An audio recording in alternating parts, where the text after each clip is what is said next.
ನಾನು ಬಯಸ್ತೇನೆ. ನೂರಕ್ಕೂ ನೂರು ವಿಶ್ವಪ್ರವಾದಿಯವರ ಸ್ವಂತ ಸಂದೇಶವನ್ನು ನಮ್ಮ ಜೀವನದಲ್ಲಿ ಅಳವಡಿಸಲಿಕ್ಕೆ ಯಾರಿಗೂ ಕೂಡ ಸಾಧ್ಯವಿಲ್ಲ.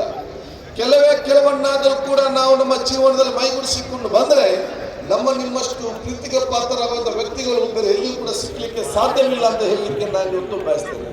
ಅದಕ್ಕಾಗಿ ನನಗೆ ನನ್ನ ಉಲೇಮಾಗಳು ಅವತ್ತಿನ ಕಾಲ ಕೊಟ್ಟಂತ ಮತ ಶಿಕ್ಷಣ ಸಂದರ್ಭ ಕೊಟ್ಟಂತ ಉಲೇಮಾಗಳ ಸಂದೇಶ ಏನಿತ್ತು, ವಿಶ್ವಪ್ರವಾದಿಯ ಕೆಲವೊಂದು ತತ್ವ ಆದರ್ಶಗಳನ್ನ ಮೈಗೂಡಿಸಿಕೊಂಡು ಹೋಗ್ಬೇಕು.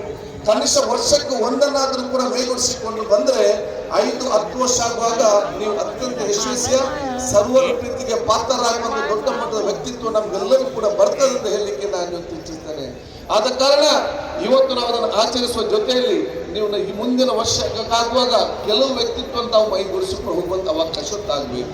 ಬಹುಶಃ ಹೀಗಾಗಿ ನನ್ನ ಉಲೇಮಾಗಳು ನಮಗೆ ಬಹಳ ಸ್ಪಷ್ಟವಾದ ಸಂದೇಶ ಕೊಟ್ಟಂತ ಬಳಿ ವಿಶ್ವಪ್ರವಾದಿಯವರ ದೊಡ್ಡ ಮಟ್ಟದ ಸಂದೇಶ ನಮ್ಮ ಜಗತ್ತಿಗೆ ಯಾವ್ದಂತ ಹೇಳಿದ್ದೆ ತಾಳ್ಮೆ ಅಂತ ಹೇಳ್ತಾರೆ. ಸಬೂರ್